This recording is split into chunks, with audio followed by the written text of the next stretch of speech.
Welcome everybody back into NerdSesh. As always, I'm Carson Breber and alongside me is Logan Camden. And today we are going to be giving our full predictions and breakdowns of the keys in the upcoming NFL Divisional Round matchups. We got a hell of a slate in front of us, Logan, and we will just go through these games in the chronological order in which they will occur. So let's start with Texans-Chiefs here. Logan, obviously a strong favorite and a big underdog in this matchup. Neither of us actually expected the Texans to win their wild card game against the Chargers, but here they are.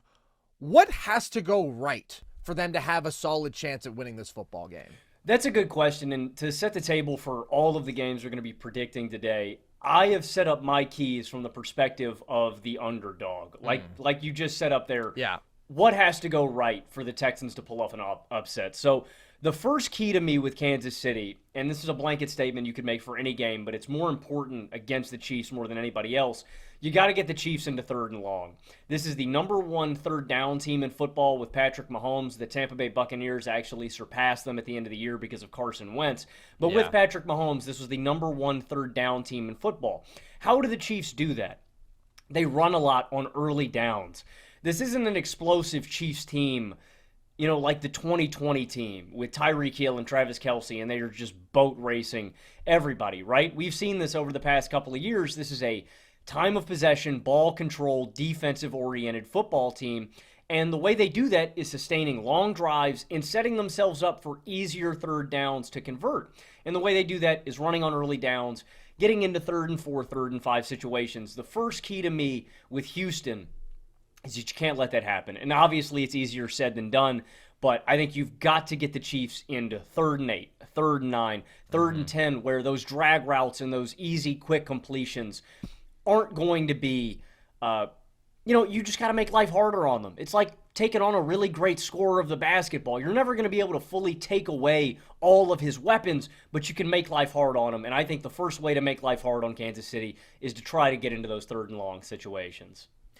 I think that's a good key, and I think specifically a lot of this is going to ride on how uncomfortable the Texans defense can make the Chiefs offense, because I think what we've seen unequivocally is that defense is the strength of this team, and it's a really, really good defense. It's like a borderline elite defense, and specifically, they get a ton of pressure, right? We've talked about one of the best edge rusher tandems in football is Danielle Hunter and Will Anderson. They had the second highest pressure rate as a team this season, and they absolutely dominated the Chargers offensive line this past weekend and consistently had Justin Herbert under duress. He was pressured on about 50% of his dropbacks, which just makes any quarterback's life extremely difficult. Patrick Mahomes is one of the greatest quarterbacks we've ever seen at negating pressure, at dealing with pressure, at finding a way out of it to avoid negative plays and oftentimes create positive plays. But nevertheless, that's how Houston has to, first of all, excel in this game with the pressure that they can get after Patrick Mahomes. I also think defensively, they got to find a way to force a couple turnovers. This team was top 5 in takeaways this year. They forced 4 turnovers this past week against the Chargers. Again, it's that combination of pressure with really good DBs who have really good ball skills. But I think it's exceedingly difficult to force playoff Patrick Mahomes into turnovers, into mistakes. We just have seen he takes incredible care of the football. So I don't really think that that's something that the Texans are going to be able to pull off in this game. And then finally on the defensive side, I think that their DBs need to pretty soundly outplay the Chiefs receivers in this game, which is doable. Now the Chiefs receiving core has gotten better now that Hollywood Brown is healthy, but with Derek Stingley, with Kamari Lassiter, you've got some really, really good corners in that Houston Texans secondary. And so that could be a potential advantage for them. But again, so much of this starts on how much can they keep the Chiefs offense in check, make them uncomfortable, maybe force them into a mistake or two, because I do not see this Houston offense having a dynamic day against this Chiefs defense and with all of the issues that the Texans offense has had in a vacuum on their own end. I completely agree with you. And the next key I had written down for the Texans defense was you have to be disruptive with 4 pass rushers, right? And I think the Texans are very well equipped to do this. They've got a really great front four, whoever they're throwing out there, right? Danielle Hunter and Will Anderson is the strength, but the guys on the interior were really effective last week as well, right? We saw Danico Autry, Mario Edwards. There's a lot of guys that can be disruptive on this team. It's a real collective effort. Now, I think it gets a little harder. I have immense respect for Joe Alt, right, and Rashawn Slater, but with Joe Tooney moving to left tackle, the Chiefs have a good offensive line and a formidable group that can match what they do there. But that's got to happen. And the other two keys defensively, you touched on this with the wide receivers. I trust Lassiter and I trust Stingley against the wideouts. I think you have to limit Travis Kelce's impact because I think those guys can win one-on-one. And the Texans were really good at this during the regular season. They allowed the 8th fewest yards to tight ends in the regular season, and they have the personnel for the wideouts. The man in the middle, Azeez Al-Shaair, the green dot for the Texans, the guy that's most responsible for relaying plays and getting the defense set up. He could potentially miss this game. We're early in this week. We don't know. He mispracticed on Tuesday, so that's something to monitor that could affect this aspect of the game. But that's another big key to me. Travis Kelce is the go-to guy. You know, I know that they have Hopkins now, and they've got Worthy, and they've got Hollywood, and they've got Juju, right? Noah Gray. They've got guys that they can go to. When the stakes are the biggest, Travis Kelce is still Mahomes' go-to guy, and I think you have to limit his impact. And my final key for the Texans defense is don't let Mahomes kill you with his legs. I think you touched a little bit on this when you were talking about getting pressure home. In Week 16, he had 5 carries for 33 yards and a big touchdown run in that game. And that's the final equalizer about Patrick Mahomes and his game and what I think makes him the greatest quarterback I've ever seen and the most talented and the best is, you know, we all get caught up in the brilliance of his arm talent and the throws that he can make outside of the pocket and stuff. Mahomes is also one of the best scrambling playoff quarterbacks ever. And that's the final component of being really deadly and really dangerous as a quarterback is when that pressure gets home, sometimes you can have all the guys covered. And we saw that in Week 16, and Mahomes can still kill you and get outside of the pocket, and that's so demoralizing for a defense. Like I said, all this is easier said than done for the Texans defense, but I think these are all boxes that you have to check if you're going to knock off the 2-time defending champs. Well, and you particularly have to be aware of Pat as a scrambler when you are in the playoffs, right? Because he's going to be selective with his legs in the regular season. He's going to think big picture, protect his body, minimize the number of hits. You get to the playoffs, though, he goes from a guy who in the regular season averages 20 rushing yards per game to 29 rushing yards per game in the playoffs. And he's been more successful. He's been more efficient as a rusher and as a scrambler in the playoffs. So that is a scary dimension that he can unlock and get the Chiefs offense some big plays. And we're talking about everything that Houston has to do defensively, but they also do have to find a way to put up points in this game. And I think that means they get the best version of CJ Stroud. I think that is what is required of them offensively to win this game. I'm talking about the CJ Stroud that we saw in the first 6 weeks of this season when the team was 5-1 and he was consistently digging them out of these 3rd and long situations, and he was overcoming an inconsistent run game and just looked like he was really in control of the game and was comfortable. But we have not seen that CJ Stroud consistently at all over the last 12 games. And you look at his production in totality over those 12 games, he's got 11 touchdowns to 12 turnovers, 202 passing yards per game, 6.8 yards per attempt. I thought this past week honestly marked improvement from kind of the baseline that he's been at, but still you had an inexplicable interception. You had multiple other balls that were off of the hands of defensive players. And really, throughout the first quarter and a half, he looked completely rattled, completely uncomfortable. He was able to pull it together, but this just isn't a good offense, dude. This team was 24th in points per drive this year. Their offensive line sucks. It's one of the worst in football. Their run game has been inconsistent. They're down 2 very good receivers with Diggs and Tank Dell out. And CJ himself has been inconsistent, very inconsistent. So it doesn't necessarily take a ton of firepower to beat the Chiefs this year, especially if you have a good defense. I say beat the Chiefs. Only one team has actually beaten the Chiefs, and that was the Buffalo Bills when they played their starters. But to get close to the Chiefs, right, you can be in a game where you only have 17, 20 points. But what it does require to actually beat them is some firepower and very consistent execution. And for a team that has been 20th in terms of 3rd down offense, that has been 26th in red zone offense, and has all of the big holes that I just laid out there, I just don't trust it. I do not trust this offense to pull off this upset. I think the defense can mostly do what they need. Again, I don't think they're going to force that big mistake. I don't think that they're going to shut down the Chiefs, but I think they can keep them in check, keep them in the low 20s. But do I think the Texans offense can get to the mid-20s against this defense? I don't. Neither do I. And a big reason of that, why you trust the Houston defense, is because both of these teams have struggled in the red zone. And I think that is a big key. Who wins the red zone battle? The Chiefs are the number 22 red zone offense. The Texans are the number 26 red zone offense. Both of these teams have struggled to finish drives and put the ball in the end zone, and that could be a major deciding factor for Houston more so than Kansas City. I think they've got to win that battle. And then my final component for Houston offensively, because I agree with you, this is not a great offense. This is not an elite offense. I wouldn't even go as far to say this is like a playoff caliber offense. I think this is a below average offense this year.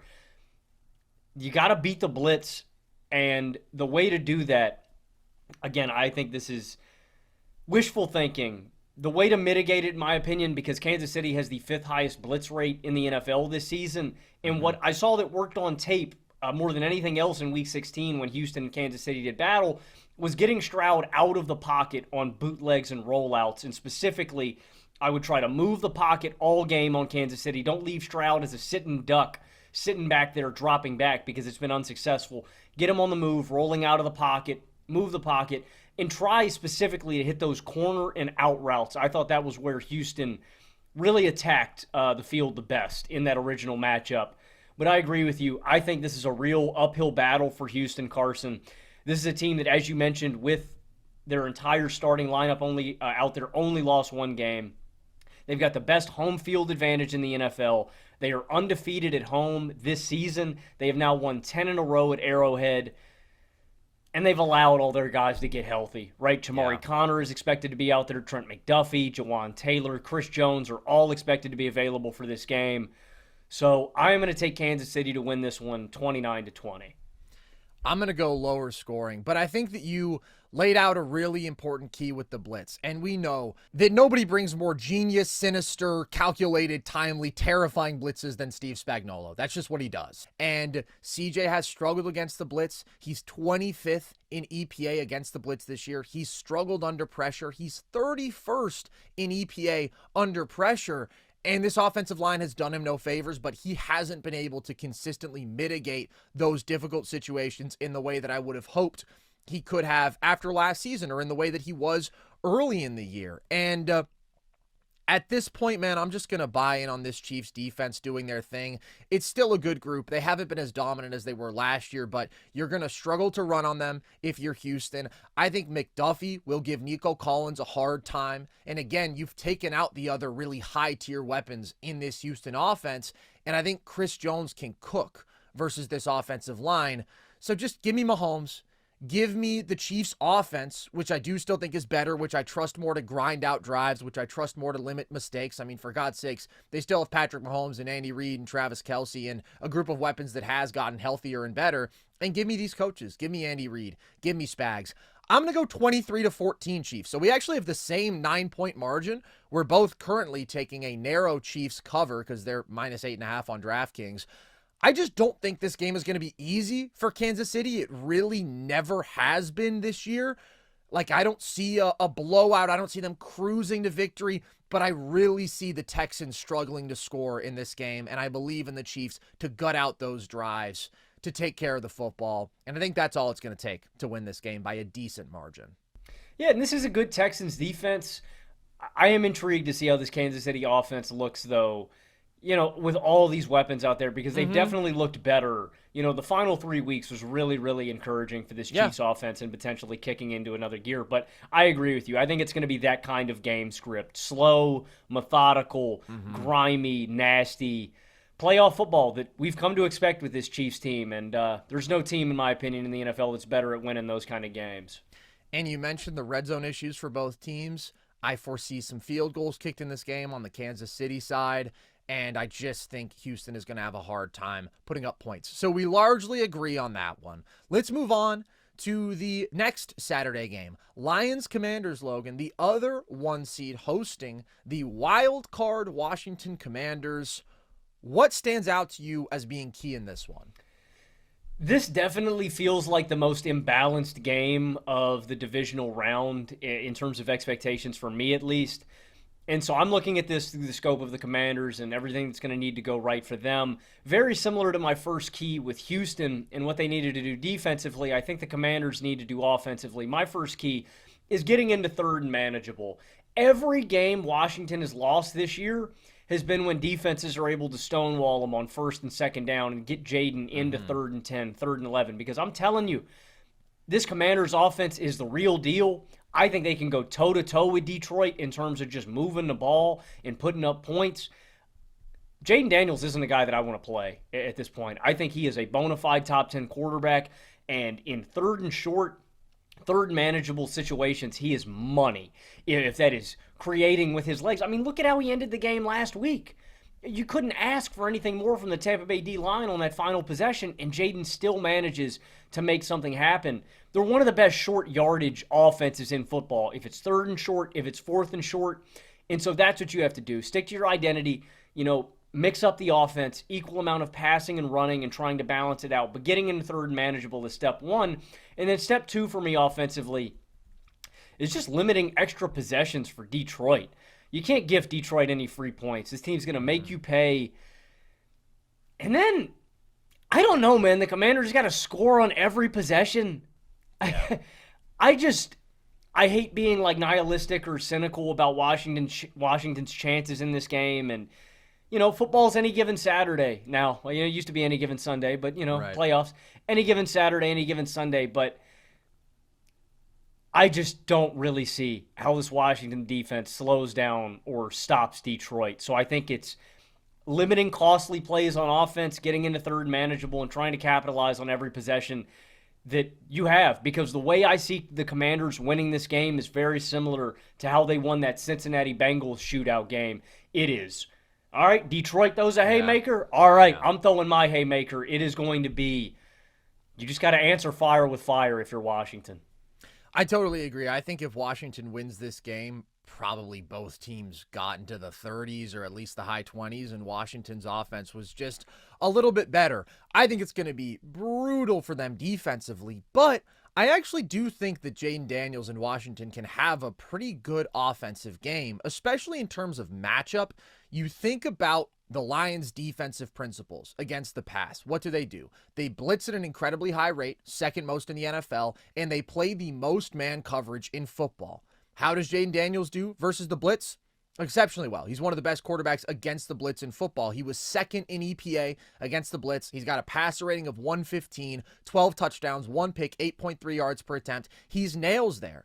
Now, he has been much better as a passer versus zone than he has against man, and he's going to see a lot more man against the Lions, but what man gives him is more opportunities as a scrambler, and I think that he is going to be looking to scramble, right? We saw how willing he was to take off this past week against the blitz, against the Buccaneers, and I think that he can kind of shred the Lions like that. I think he can get outside the pocket. I think he can make plays with his legs. So overall, I actually think he matches up quite well against this defense, and also I think Washington will be able to run the ball decently well. You mentioned how important that is on early downs, right? The run game, the screen game, getting them in to 3rd and short so they can keep these drives alive. Teams haven't run the ball against Detroit a lot, but a lot of that is Detroit is leading in every game, and oftentimes they're leading as a lot, so they change the game script where the opposing team has to be a pass-first offense.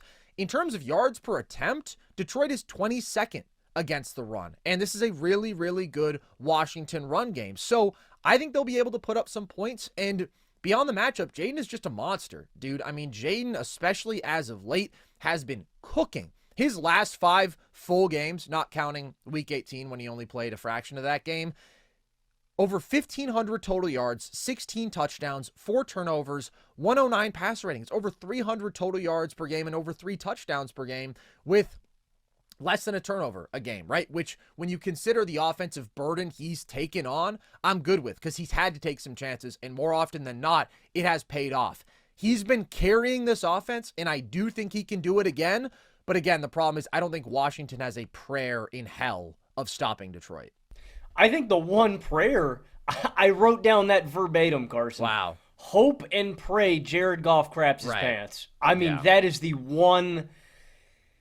I think that's the final component to me of if the Commanders are going to get this done. It is that Jared Goff gifts you 3 or 4 picks. And we saw earlier this year that sometimes that's not even enough to derail the Detroit Lions.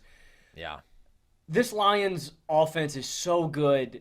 And I expect them to really control the line of scrimmage against Washington if I had to pick. And I like some of the individual personnel in their defensive line, but I think they're just overmatched there. I think that Detroit's really going to be able to control the line of scrimmage and run the hell out of the ball.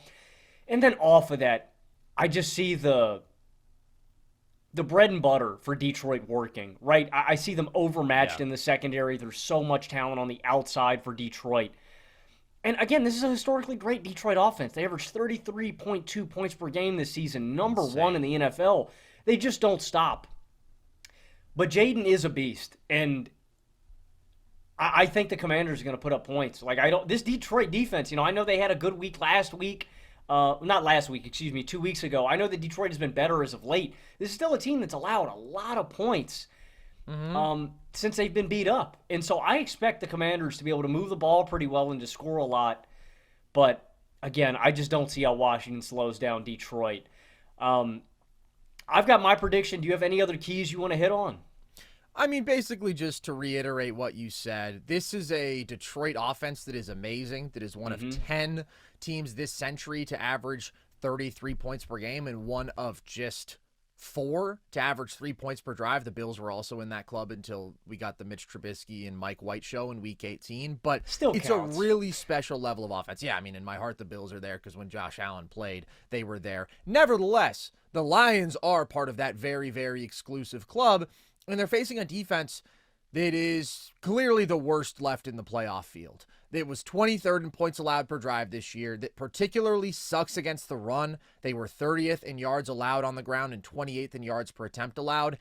If you're one of the worst run defenses in football and you're facing the Detroit Lions with their offensive line and with Jahmyr Gibbs, that's a very bad formula. You're in for a very bad day. And Montgomery's going to be back, It's just a nightmare. And then they also have one of the worst secondaries in football. And you're going up against this incredibly efficient passing attack that also has explosive playmakers. Obviously, Jameson Williams has been leading that charge in terms of explosiveness this year. And their one flaw, Logan, I mean, you mentioned the one prayer is that their quarterback, Jared Goff, might give you one every once in a while. But this Washington secondary sucks. They had 7 interceptions all year. They were one of the worst defenses in terms of turning quarterbacks over. I just think Detroit will run the ball at will. I think they'll protect Goff. I think they'll hit on their explosives against this secondary. Washington likes to blitz at a pretty high rate. Goff is at his best against the blitz. It just kind of feels like it'll be a stroll in the park for Detroit on offense. So I have them winning 38-24. This, to me, is the most convincing win of the weekend. And I think that Washington, again, is going to be able to hang with them in terms of putting up points. But I just don't see them getting stops. Yeah, I think there's going to be fireworks in this game. I've got Detroit 41-31. Oh, my God. I think it's going to be just up and down. Highest over of the weekend. I think it's at 55.5 right now. I would slam the over. We are both taking the over. I tend to agree. I think that this is kind of the polar opposite from the Texans-Chiefs game. NFL playoffs? We're talking about NFL playoffs? You bet we are. Get in on the action at DraftKings Sportsbook, an official sports betting partner of the NFL. Scoring touchdowns is key to winning in the NFL playoffs, and the key to you scoring big is betting on them at DraftKings, the #1 place to bet touchdowns. Ready to place your first bet? Try betting on something simple like a player to score 6. Go to the DraftKings Sportsbook app and make your pick. And here's another reason to watch your favorite players crush it in the playoffs. New customers bet $5 to get $200 in bonus bets instantly. Score big during the NFL playoffs with DraftKings Sportsbook. Download the DraftKings Sportsbook app and use code NERDS. That's code NERDS for new customers to get $200 in bonus bets instantly when you bet just $5. Only on DraftKings Sportsbook. The crown is yours.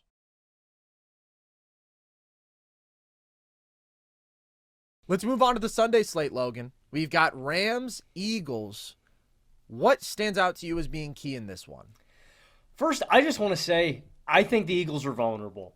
And there's a chance. I counted out the Rams. I was on the Rams early in the preseason.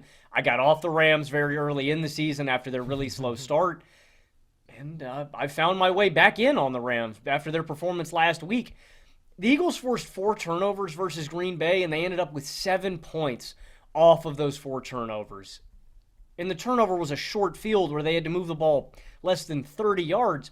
Every other turnover ended in a punt or the end of the game. And so kudos to the Eagles for forcing all those turnovers. But the crux of my argument here is just that I don't trust Jalen Hurts. This is a team last week that went 2 of 11 on third down. I hate to pick on the guy. I have the least amount of faith in Jalen Hurts of any remaining quarterback in the playoff field. I have Goff over him. I have Jayden over him. Everybody in the AFC, even CJ Stroud. The guy went 13 of 21 for 131 yards versus Green Bay. And thankfully, they didn't need him in that game. So that scares me. The key to me first, obviously, we saw these teams face off in Week 12. LA is still my underdog in this game, even though I do think Philly is vulnerable. You've got to limit Saquon Barkley's effectiveness. And I really worry about the Rams in this department. This is a very small Rams defensive line versus a very dominant and big Eagles offensive line. Yeah. When they faced off in the first matchup, he went for 255 rushing yards and 300 scrimmage yards. So again, theme of today, I said easier said than done. This is the most easier said than done thing on the slate for any of these games. That can't happen. If Saquon does that, the game is over, effectively. It doesn't matter what the Rams do. If Saquon gets going like that, you can kiss your Super Bowl chances goodbye. The second key, though, in the way that I think you can limit Saquon's effectiveness, you got to get up early on the Eagles. Force them to change their game plan and to throw the football. The less that Saquon can touch the ball, and it's possible. This is a feasible thing for the Rams, and why I highlight this as a key. The Eagles, with all of their glory and how great this defense is and the offensive line is and all the skill position talent that they have, this is the slowest starting team in the National Football League. Out of all 32 teams, there was no team that got out slower out of the blocks than the Eagles. I think they were dead last in points on opening drives. So that's the key. I think the Rams got to come out and they have got to get up early, score on the first drive, and try to limit how much the Eagles can utilize Saquon Barkley. Again, easier said than done, but I think you got to change the game plan. You have to make Jalen Hurts win this football game. If it's on the ground and on the back of this offensive line and Saquon Barkley, I think the chances of the Rams winning this football game go down exponentially. Yeah, you would have to really jump out because basically the only game all year when Saquon didn't get fed on the ground was the Buccaneers game when they literally fell behind 24-0. Like, it has to be in blowout mode, I think, for the Eagles to turn away from Saquon because they know what the strength of this offense is, and it is him, and it is this dominant run game.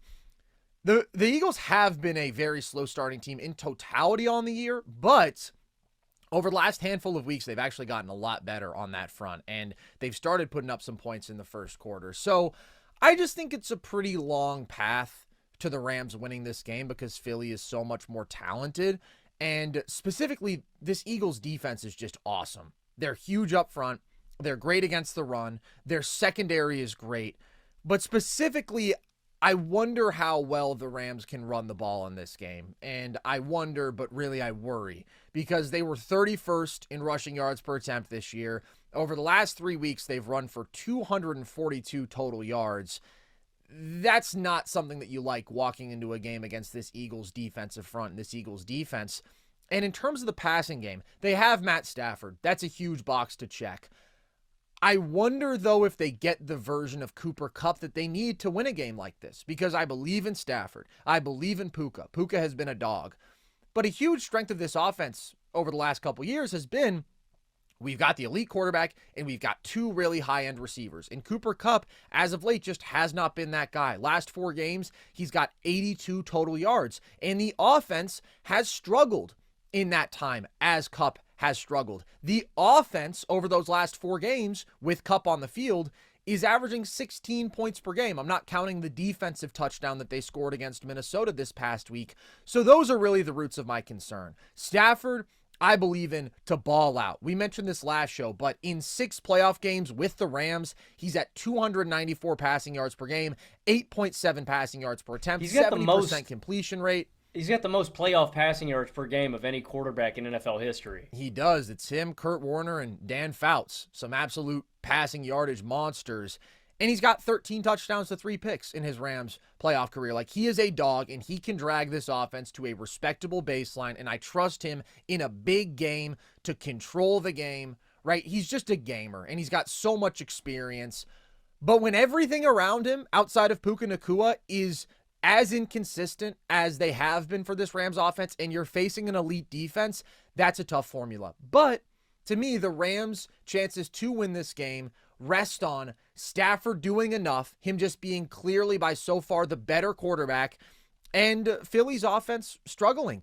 I don't think this is going to be an explosive day for Philly's offense, because I really do not feel good about their passing attack at the moment after what we saw this past week. The Rams' pass rush is legit, but you mentioned what happened last time these teams met. The Rams are vulnerable against the run. They're 26th in rush yards per attempt allowed, and Philly ran for 314 yards on them the first time they played. Saquon just absolutely shredded them. So even though I'm not anticipating that again, in a game like this, which I do think is going to be a grind because both teams are flawed offensively in their own ways, what's the most reliable path to offense? It is give Saquon the ball, trust your offensive line to get push, and I think that's going to work well enough for Philly. I don't think they're going to go crazy. I don't think they're going to hang 37 on him again, because I'm worried about Hurts right now in the passing attack. But I don't think he needs to go crazy. That's what makes this team different. That's what makes this team special. They're just so stacked that they can win without elite quarterback play.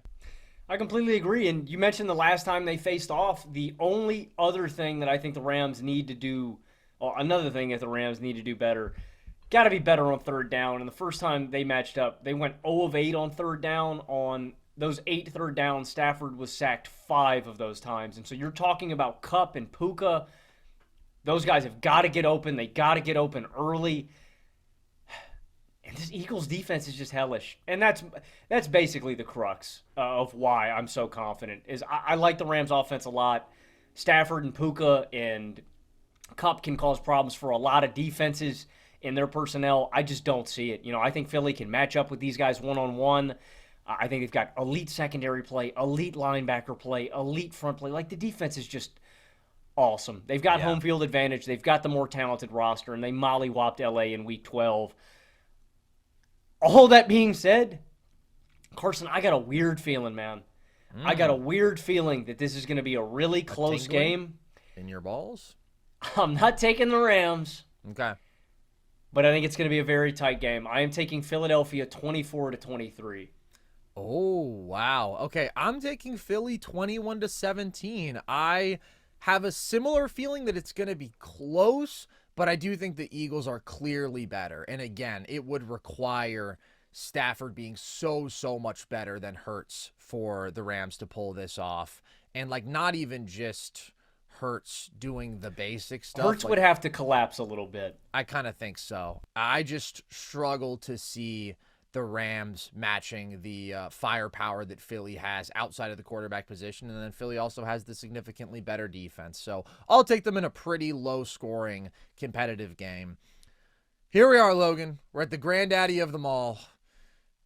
The Bills-Ravens matchup, which in so many ways is something that we've been waiting for months, because of how much these fan bases have been warring, how long we've been talking about the Josh Allen, Lamar Jackson MVP race. Here it is. It's right in front of us.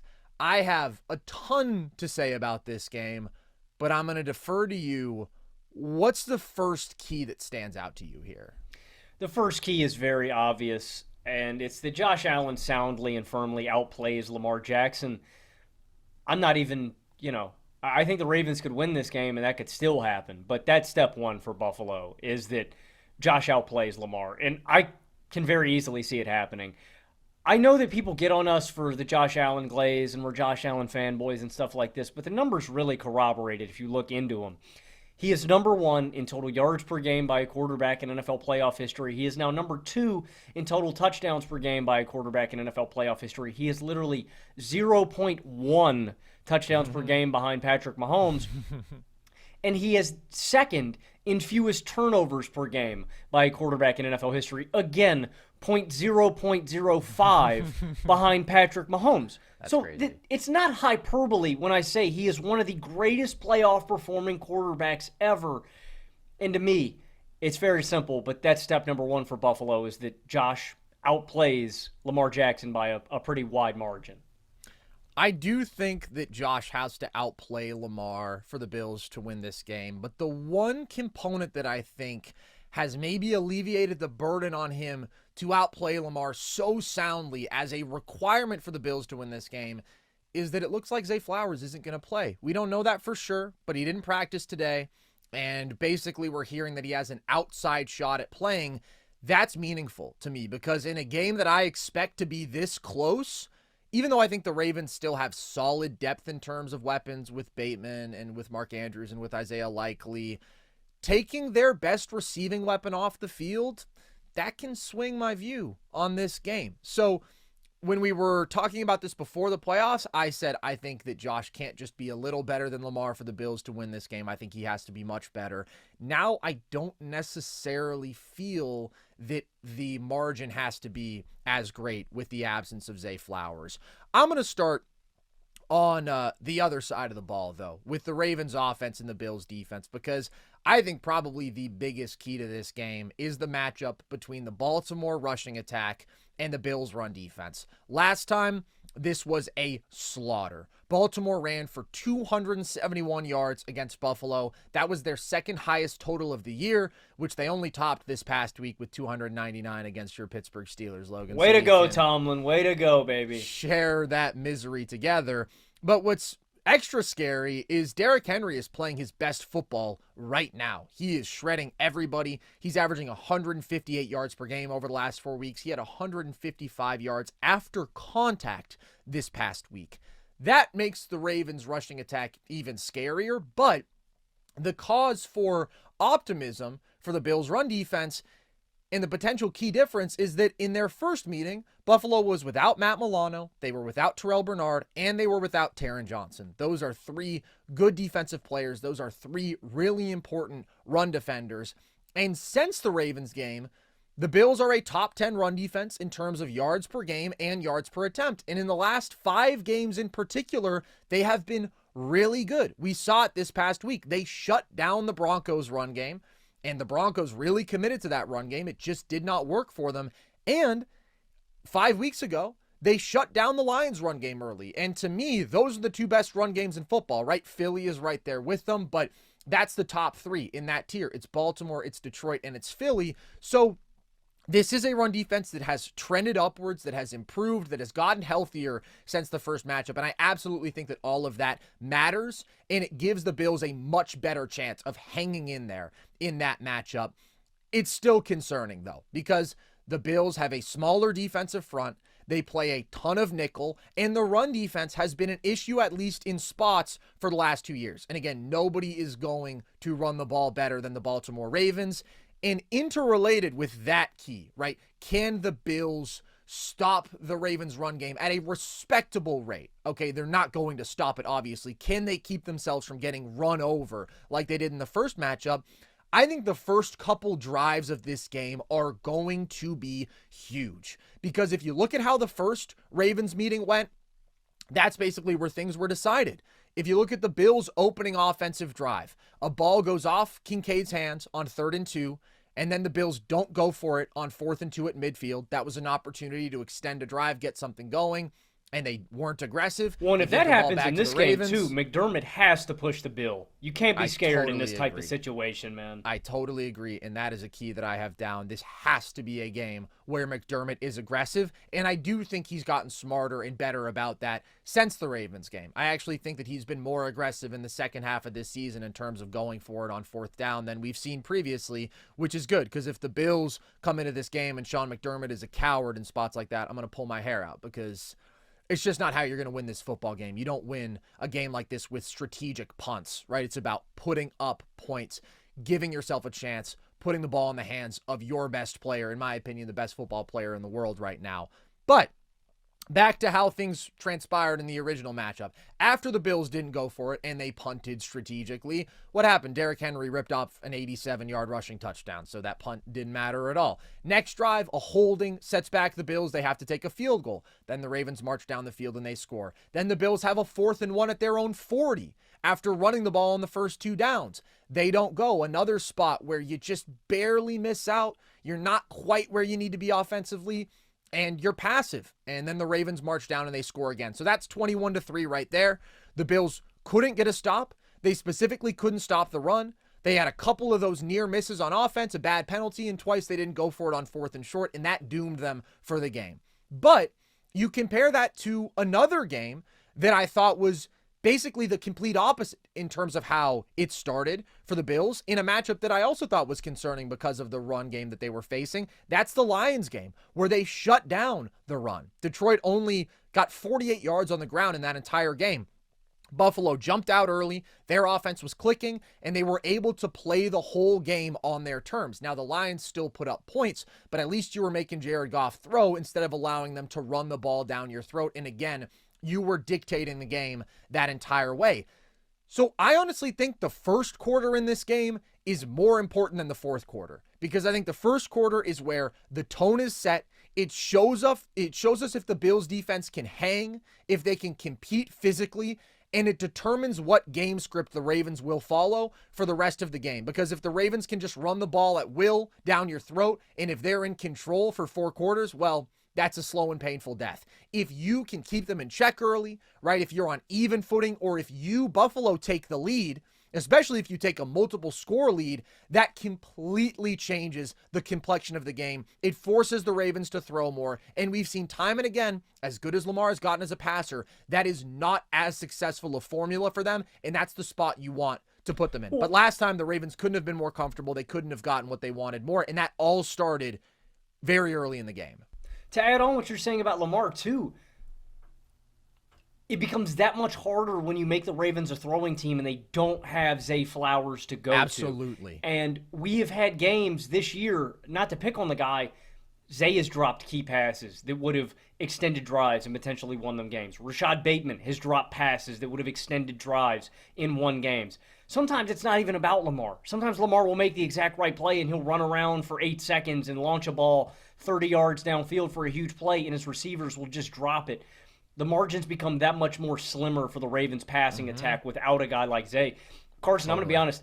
I think you hit the nail on the head. I don't have really a ton to add. That was one of my big keys, like we're talking about with the Eagles game. You cannot let this team get up on you early and let them dictate. You got to strike first, you got to get up early, and you must force the Ravens to change their offensive scheme. I've used this analogy before when we're talking about these type of teams.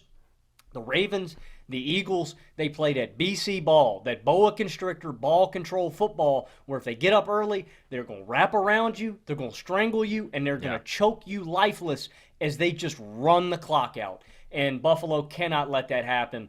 I think that is the biggest key in this game. It's a massive key. I also think there's a key that both of these teams share, something that they both want to try to accomplish. Which team can do a better job of rushing the passer to contain the quarterback in the pocket, I think is huge for both of these teams. And both of these defenses blitz at a very low rate, which is good because both quarterbacks are insane against the blitz. Lamar and Josh are the 2 best quarterbacks against the blitz in football. But the ability to rush the passer to contain these guys is so important because of how incredibly dangerous they are when they get outside of the pocket. And they're both so effective at negating pressure, at escaping, right? Josh Allen sacked just 8% of the time when pressured this year. That is unbelievable. Lamar is sacked 13% of the time when pressured, which is still a really good number. I don't expect either team to really force turnovers in this game because both of these teams have taken such great care of the football. The Bills had the fewest turnovers in the NFL. The Ravens had the third give it fewest. Away. Baltimore, I think, is a little more susceptible, and I agree. But big picture, right, I mean, these are both teams that were top 3 in terms of limiting turnovers. So I don't think you can bank on that. I think that setting back drives, stopping drives against these 2 very high-powered offenses is going to come down to sacks, penalties, right, if it's a hold, because you're able to keep the quarterback in the pocket for 5-6 seconds, and at some point an offensive lineman is probably going to hold in that situation, and just not allowing those big explosive plays that happen when you get a guy like Josh or Lamar out of the pocket. That's why it's so huge that you are rushing to contain. I actually feel slightly better about the Bills' ability there. I think the Bills have the slightly better four-man pass rush. They are not a pass rush that gets a lot of sacks, but they do get pressure at a solid rate. But I think that they're in similar ranges, and I think it's going to be a challenge for both teams. These are both unremarkable pass rushes to me. But as you said, Logan, I think it is more likely that you force a couple negative plays out of Lamar. If it's a sack, which he has taken more of this year, if it's a fumble, which he has had significantly more of this year, that's where I think there's a little bit more opportunity for the Bills defense to get a swing play than there is for the Ravens defense. I couldn't agree more, and that is a key for me. I understand what you're saying because both of these offenses were exceptional at protecting the football this year. The Bills' defense is a big play defense. They are. They are number 3 in most turnovers forced this season with 32. And this is their 5th straight year in the top 5, I want to say. Yeah. Like, that's what they consistently do. And their biggest superpower is that on defense they do that, and then on offense they're number 1 in fewest giveaways. They only gave the ball away 8 times this year. Crazy. You talk about the difference between Josh Allen and Lamar Jackson, and I thought the most disingenuous thing about the MVP race was that everybody, and I know we've touched on this a bunch of times throughout the season, but that we ignored the fumbles aspect of it, right? We just conveniently forget that those are things, and I get that Lamar didn't lose all 10 fumbles. Josh Allen fumbled 5 times. Lamar Jackson fumbled 10. Lamar is just a little more susceptible because of how he holds the football and his style of play. That scrambling, holding onto the ball that long will inevitably lead you to getting into trouble sometimes. And also, I've always said this, not to be super critical of the guy, but the way Lamar holds the ball, he holds it loose like he's holding a loaf of bread, and you can poke the ball out. And so that is a key to me, that if Buffalo can do that, if they can force a Raven turnover or two, that really does swing it in their favor. But like you said, that's not something that you want to bank on if you're the defense. Yeah. But I mentioned this earlier in our group chat. I do think the more plays that Baltimore has where they don't have explosives, right? You make them work down the field. In a way, I think that could play into Buffalo's favor. If, as long as you're not allowing those shot plays, you're making them methodically move, it gives this Buffalo defense more opportunities at getting that big play. But that is true, but also if they're just ripping you for 5 yards to a carry, you don't want to live. You don't want to live and die on that. And that's the thing. I do think that this Ravens defense is better right now, and I also think it does not have the same sort of just like, we are a questionable run defense, you are the best rushing attack in football sort of mismatch that the Bills' run defense potentially has against the Ravens' offense. Last 7 weeks of the regular season, the Ravens were first in scoring defense, they were first in total defense, they were first in pass defense, they were first in opponent passer rating, they were first in yards per play allowed, and they were first in defensive EPA per play. Unbelievable how well they started playing in the home stretch of this season after they made their shift at safety. I still think, though, Buffalo is going to shred them in the passing game. I just don't think that Baltimore has the pass rush to bother Josh, and I don't think anybody can take him out of his element right now. Like, last 11 games that Josh Allen is on the field, the Bills are averaging 34.1 points per game, man. Look at the Broncos. Look at the Broncos and their elite pass rush and their really strong secondary. The Bills moved the ball at will against them, at will. My only concern for the Bills offense in this game is how effective they are running the ball, because the Ravens are the number 1 run defense by yards per game and yards per attempt allowed. And last time these two teams met, they stifled the run game. I think the Bills are going to be okay, though. I think that they are going to be able to run the ball decently well, and I think their offense is just too good, and I think their offense would cook anybody right now. And again, they didn't do that in the first time around. So much of that, though, came down to some little missed opportunities, not being aggressive enough, being just a little bit out of sync. I thought it was a much more concerning performance from the defense. Also, they didn't have Amari Cooper at that time, right? The offense as a whole has gotten more dynamic, more complete, and they're in a rhythm right now, and they're playing the best that they have, and Josh is playing the best that he has. So even though this Ravens defense is better than the Bills defense and is a better matchup, just because, again, it doesn't have that sort of like clear hole versus the opposing team's biggest strength, I just think the Bills offense is, to me, still the better group, because I think that they are more versatile. I think that they are elite in more ways. I think they are incredibly balanced, and I think they put up points against anybody. I do think they're going to put up points. I think this is going to be a battle of the Titans. Honestly, my concern, Carson, even though they are improved with Amari Cooper, and I think all of those components make this a closer game for Buffalo, because I think a lot of people will probably walk into this game and go, Baltimore blew them out last time. Derrick Henry's going to run all over the defense. Like you mentioned earlier, they were down 3 starters. They didn't have Amari Cooper. So these things do change things for Buffalo for the better for me. My concern is still about Buffalo's skill position guys pulling their weight. It's not really about Josh. It's about other guys making plays. Like, even simple stuff, just playing not perfect football, but not making any mistakes. Because Baltimore's a team where you just can't. You got to capitalize on every single opportunity, and that worries me a little bit. Interesting. I think that if there's one thing that this Bills receiving room is, it's steady, right? There aren't a ton of dynamic playmakers in a vacuum, but Khalil Shakir is a guy with great hands. Kincaid is a guy with really good hands. Amari Cooper is not a guy with really good hands, but he's a very, very technically sound, proficient route runner who is going to produce enough when you need him to. Keon is the one guy whose hands can be frustrating. Matt Collins produces decently well. Ty Johnson has emerged as one of the better receiving backs in football. Like, they obviously don't have that number one who is going to go out there and wow you in the passing game. But in the aggregate, I think that it is a good group. And, again, you just can't take any one player away. Like, it doesn't matter if you're like, oh, we're going to X out this player. It doesn't matter. The ball is going to whoever is open. And with Joe Brady and with Josh's ability to buy time and with this good offensive line, somebody tends to get open. And this offense just cooks. So in terms of like the weapons letting him down, I don't think that's more of a concern for the Bills than it is for the Ravens if Zay Flowers doesn't play. So that doesn't really worry me. The only reason I say it worries me is... Well, to be fair, last time in this matchup, the receivers didn't play well. Oh, yeah, and I just look on the other side, and I think there's still a gap between Buffalo's defense and Baltimore's defense. The way you're talking, are you flipping to Buffalo? I've got one more key that I want to go. Please get into it. Actually, I basically already talked about it. It's the McDermott has to be aggressive, but with Josh Allen on the field, the Bills were 16 of 19 on fourth downs this year. 84% success rate. So if you get into that 4th and 2 at midfield this time, I don't care that it's the first drive. I don't care that there are no points on the board. You have to be prepared to score 30, 35, maybe 40 points in this game to win. And you do that by taking chances and saying, if we're going to die, we're going to die on the shoulders of the best player in the world. Like, that's just what they have to do.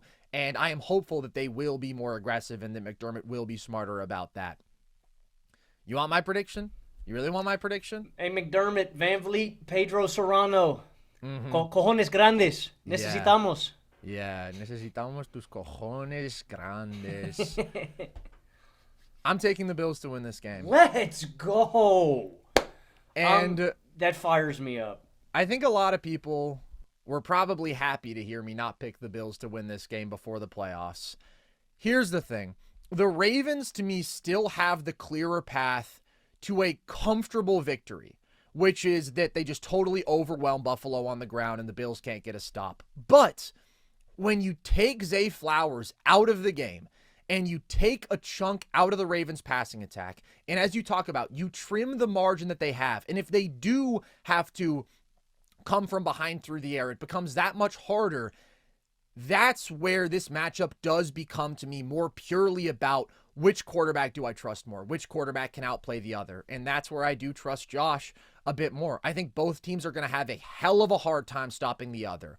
But who do I trust more in a close game to limit negative plays, to grind out clutch drives through the air? It's Josh Allen. I think he's still better at that. And I don't want to act like Lamar is defined by his playoff resume or like even say that I don't think that he can play at an elite level in the playoffs, because I absolutely do. But you look at the difference, man. Lamar in his career in the playoffs, 11 total touchdowns, 9 picks, 81 passer rating. More importantly, compared to Josh, who is 29 total touchdowns, 6 turnovers, 330 total yards per game, has just been so incredible in terms of creating those dynamic special plays and also locking in and not taking negative plays. He's been great at that all year. He's always been at his best in that regard in the playoffs. So I just have more faith in him there. The Bills are at home also, which is maybe another slight advantage, but the Flowers injury is enough for me to flip this from a game that I was very, very slightly favoring the Ravens in to a game that I am very slightly favoring the Bills in. And as I said pre-playoffs, this is the toughest matchup for Buffalo because of the run game that they are facing with their run defense. And if they get past it, as I said before the playoffs, I would take them to win it all. To me, this is their nightmare matchup. This is as hard as it gets. And I'm still going to bet on them to pull through. I mean, I can see the world where Baltimore darts out to a big lead, but I have a better feeling. This run defense has improved enough for me to trust them enough, because I also think the Bills are just going to pour points on points, and this Ravens defense, as good as it is, doesn't impede my confidence there. I think it's a shootout. I think it's game of the year. I think it lives up to the hype. I think both of these quarterbacks are incredible. I think Josh is better. I think the Bills are a little bit better. I mean, I'm fired up. I'm pretty excited. I love when there's a chance, when there's some hope in the air. And I agree with you, too. I think that if the Bills win this game, I think it could give them the juice and the belief in themselves that we can do this. We already beat the Chiefs once. Now we just go do it again. And this is a team that's got a lot of pent-up frustration, that is tired of hitting their head on this ceiling, And I think it could give them the juice that they need to break through. That being said, I just still don't think Josh Allen has the team around him yet. I don't trust this Buffalo defense enough. This Zay Flowers injury does make the margins closer to me, and I think we are in for a battle, a war. But I'm going to take Baltimore 31-29. I think it's another heartbreaker, unfortunately, for Buffalo. 29, interesting score. This is kind of the other thing. The closer this game is, the better I feel for Buffalo, if that makes sense. Because, again, I think that the Ravens have that clearer path to we just dictate the game on our terms. If this comes down to who's going to gut it out, give me Josh. One possession at the end of the game, I would take Josh. Yeah, and that's kind of my thinking here. I think that the Flowers injury negates some of the advantage that the Ravens have offensively against this Bills defense. Don't mistake it, though. I'd never root for them Ratbirds. I'm riding with Josh, but... Well, listen, man, it's not about predicting what you want to happen. I want the Bills to win. I'm saying what I think is going to happen. If Zay Flowers is on the field, I would take the Ravens to win this game in a barn burner and an incredible game. With Zay Flowers off the field, I will take the Bills to win this in a barn burner and an incredible game. I can't wait. I was just saying, this feels like the biggest Bills game to me. It feels even bigger than the AFC title game. Somehow it feels bigger than any of the Chiefs playoff games. And I think part of it is just maybe that it's the MVP battle and that these fan bases have just been at each other's throats. I also think, though, it's because, I have a ton of respect for the Ravens. And the Ravens, as a Bills fan, scare the shit out of me. Again, I think they are the worst pure matchup. And I just can't wait to see these guys go to work. So, what's your official score? 34-31 Bills. I like it. I think this is a shootout, dude. I think this is just going to come down to great offense against great offense. Who do you trust a little bit more? I trust the Bills' offense a little bit more. And it could be who blinks first. I mean, not that this is the quarterback battle on the level, but look at Baker and Jayden. Both of those dudes were throwing punch after punch, matching what the other offense did. Baker slipped up. Jayden took advantage. It really could be. These teams are so close that I really think it could come down to one mistake. Yeah. And who has to press? It could be who has to press, right? Who has to dig themselves out of a hole. That's why I think the first quarter is going to be so big in this game. Anything else that you want to talk about, Logan, as we look forward to an incredible weekend of playoff I'm pumped. football? I mean, I get juiced for playoff football every year. I don't think I've ever been more excited for playoffs than this year, man. I think this is the most excited I've been just because of how many great teams there are. All of these teams are so competitive. And in a lot of years where the Chiefs don't exist, the Ravens and Bills are Super Bowl frontrunners, dude. These are three really, really great teams, and it's unfortunate that somebody's going to get sent packing home, man. That's the thing for the Bills and the Ravens. Well, and that's another thing about this weekend. It doesn't feel like this should be a divisional round matchup. This feels like it should be a title game. Right? That's how good these two teams are, but the Chiefs are also that good, right? You got a big three in the AFC this year. Whoever does survive, Bills-Ravens, is still in for Armageddon, bro. Because then they got to play the Chiefs, And then they have to play a very strong NFC team if it's the Lions or the Eagles, especially if it's the Lions with healthy Aiden Hutchinson. Like if he gets back out there on the field, it's tough. You're looking at a lot of games that are going to be kind of close to coin flips, but it all starts here, man. It's a bummer that the MVP hasn't already been announced because that would just add another layer to the intensity, you know? It certainly seems like it's going to go Lamar's way with the first team All-Pro, though. I think it would be incredibly ironic if, like, I don't want this to happen, but, like, Lamar lays a stinker, Josh balls out or something, and then they give the MVP to Lamar. Yeah, it does seem like it's going to go to Lamar. I mean, the indicators are if you are first team All-Pro as a quarterback, you win MVP. The last time that there was a split between the quarterbacks was 1987. The only reason I think there's any chance is by sort of a backwards logic that I don't totally agree with. I can see the case that Lamar has the best raw statistical case, so he is the first team All-Pro. But Josh, with what he was able to do, elevating this team past expectations with a supporting cast that people underestimated, even though he doesn't have the same first-team All-Pro numbers by some of the conventional statistics, he is the most valuable player. Like, again, I think it's kind of whoever was the best was the best. To me, that was Josh slightly. If it's Lamar for you, I'm totally good with it. I think it'd be weird if we have a split. I do think there's a chance, but I think it's probably going to be Lamar. So we'll see, man. 2 MVP caliber quarterbacks, 2 MVPs in my book. Honestly, people started talking about co-MVPs, and I was down. I wouldn't even mind. I wouldn't mind. It really was that close this year. All right, everybody. Make sure your asses are in seats on Saturday and Sunday. We'll be back, well, first with an NBA show, actually. We're doing our NBA midseason awards on Friday, but then we'll be back Saturday after those games, and we'll be back Sunday after those games, and I will either be twerking with glee or I will be crying. And at the end of the day, let's hope you're shaking that ass, my man. Let's hope I'm shaking that ass, buddy. Oiled up and just making that thing clap. That's the dream. If you guys want more of our content, which normally is not us twerking, but sometimes it is if we get a little froggy, there's plenty of it on YouTube.